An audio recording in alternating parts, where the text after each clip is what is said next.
Darcy Lussick. Yes, Darcy Lussick has been refused entry to the country by the UK Border Agency.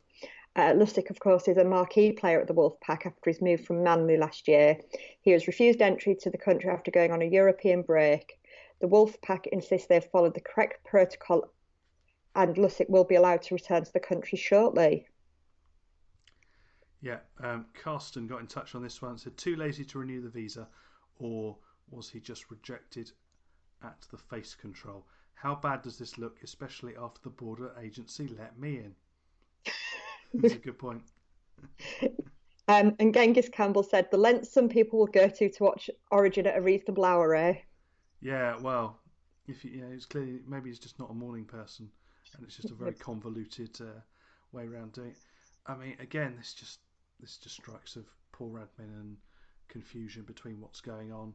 And I saw Brian McDermott sort of talk about it yesterday and just said he'd answered a couple of the questions wrong, and it just needed sorting.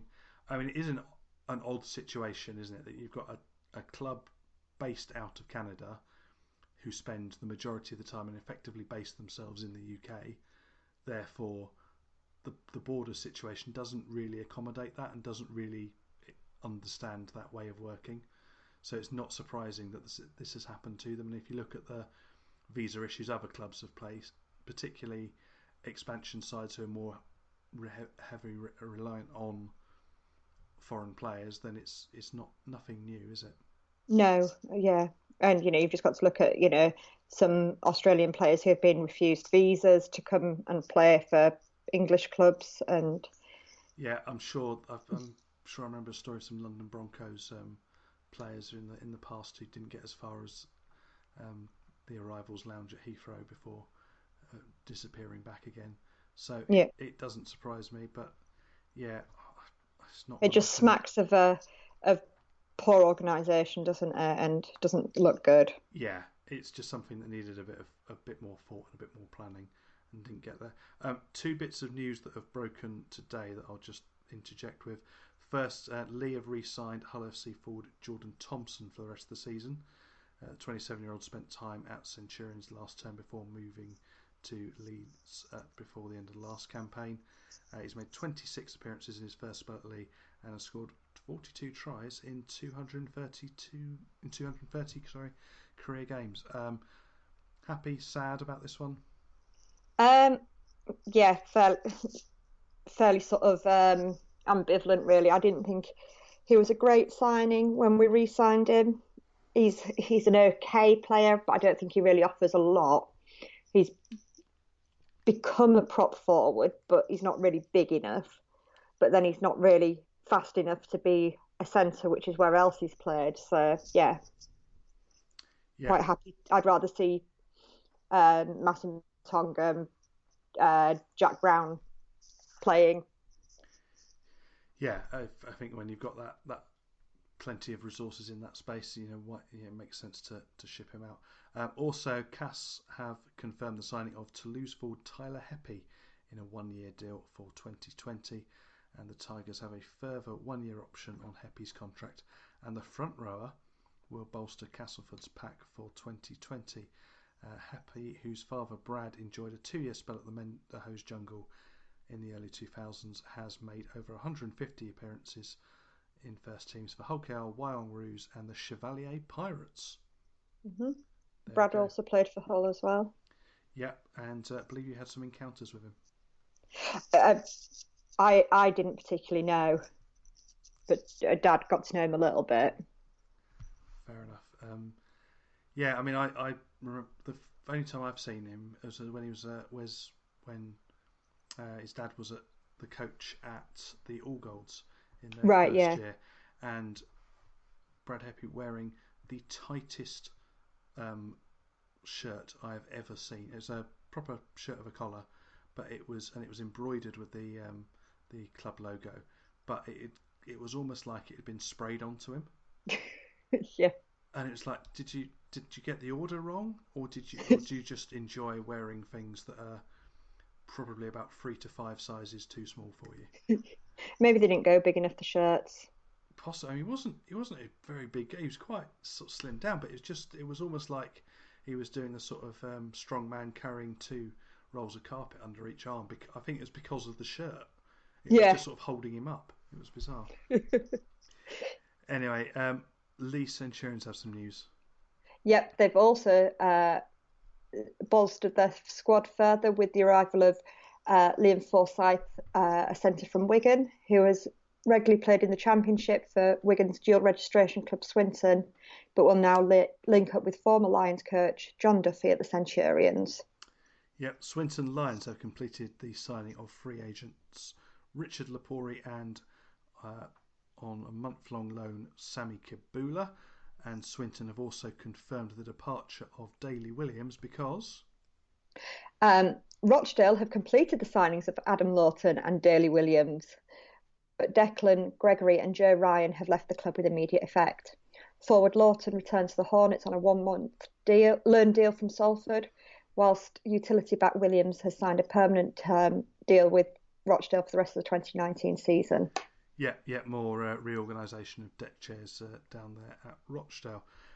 Featherstone have handed John Davis a 2-year deal, while also bringing in Castleford fullback Callum Turner on a 1-month loan.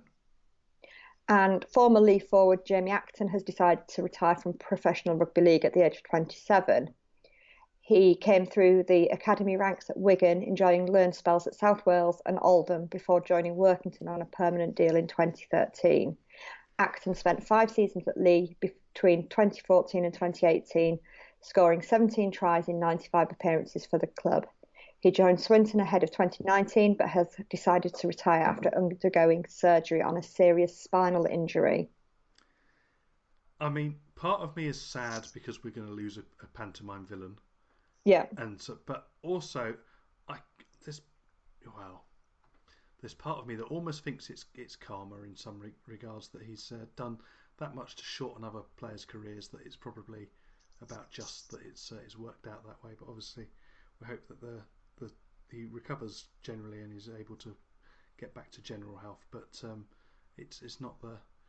I don't feel too bad about it. No.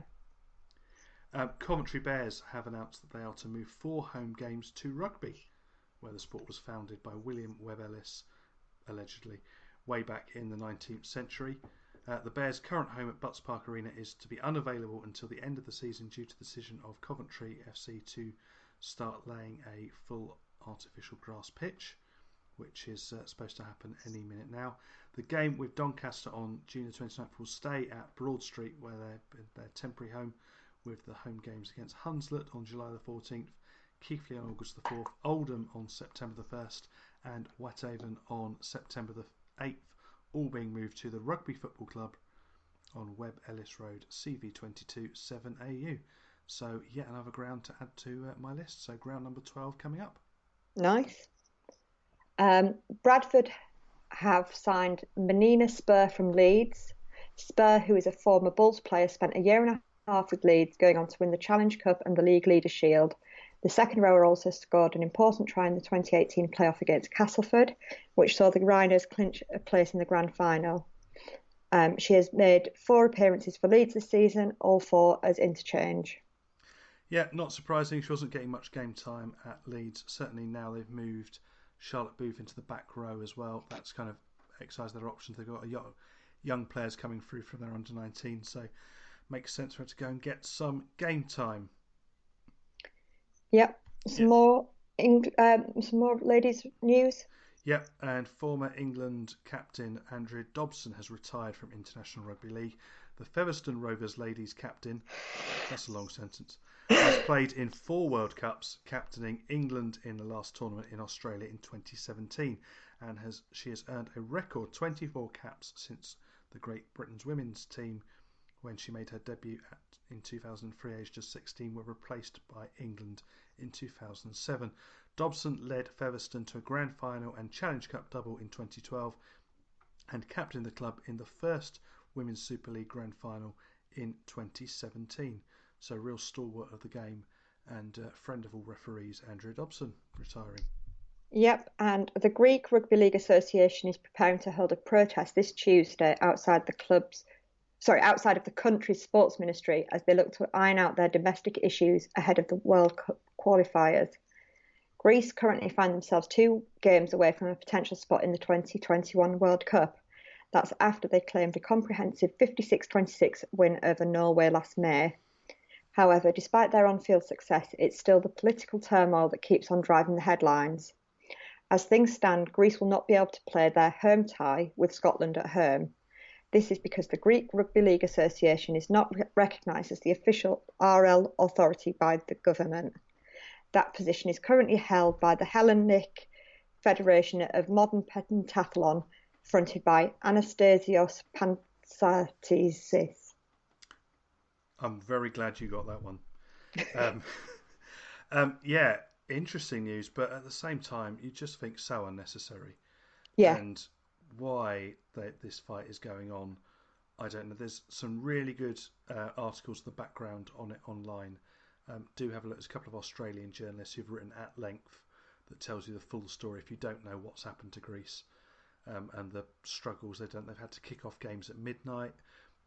They've had to have all matches in secret. They tried to hold one match, I think it was with Turkey, where they didn't even tell the referees or the opposition team of the venue until minutes before. They basically picked them up in a coach and drove them because they didn't want anybody knowing where the game was happening.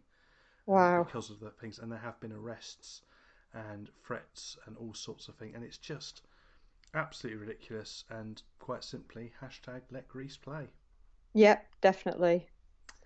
And finally, Janssen Turgot's remarkable recovery has continued after completing all the surgeries required while in Ibiza. The former Hull FC and Salford forward had surgery on his hand on Tuesday morning, with doctors now trying to wake him after sedation. And I believe today was the day that was scheduled for moving him by air ambulance back to the UK. Yes, that's as much as I knew. Yeah, so posting on Twitter earlier last week, his mum Carol Butler said, "Our boy has amazed us again with his fight and determination. We arrived to see him on Tuesday to be met by the amazing Dr. Jesus Gonzalez, who told us he'd been in surgery again that morning for his hand. He said that he now had all his surgeries in Ibiza and they are complete. They now need to wake him up completely. They had tried this last week, but due to Janssen's strength and anxiousness in the process, they made the decision to leave him sedated until after his surgery. So today the sedation has been reduced and Janssen began moving and became very restless. I can imagine he was frightened, not forgetting to mention the pain. He was still on the ventilator, but that started going a bit crazy and flashed red, which for us was quite worrying because we didn't know what was happening. All the nurses were in the room. The doctor was called and he removed Janssen from the ventilator. He was actually out breathing the machine, hence why it was flashing. He is now breathing on his own with the equivalent of an oxygen mask. He is amazing. I am so proud of him." Yeah, he sounds like he's made a remarkable recovery and that just needs to keep on going.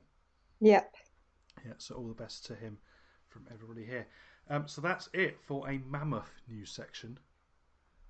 Definitely. A lot been happening this week. It's getting to that time of the season, isn't it? Where people are doing their business, trying to sign up either for next year or get some last minute help in for this season to try and get things over the line. Yep. Okay, so that's everything in the news section. Don't forget, if you want to get your views in on this news or any other news that happens next week, there is the Google form out there for that news. Please do use that to get in, just like Tom Andrews and Josh in particular have done this week. Okay, that's the news. So now time to move on to the Super League match reviews.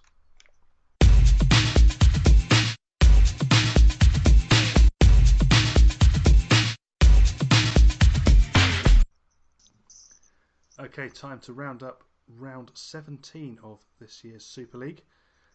This with an average attendance of 7,285.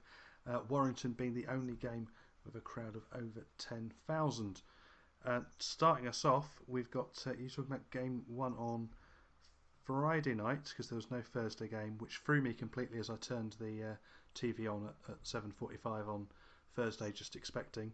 But it was actually Friday everything kicked off with Castleford taking on Huddersfield. Yeah, so it finished after a large amount of added time, extra time for Golden Point. Castleford 27, Huddersfield 26. Huddersfield having been 12-10 up at half time. there were 7,483 people there, and Ben Thaler was the referee.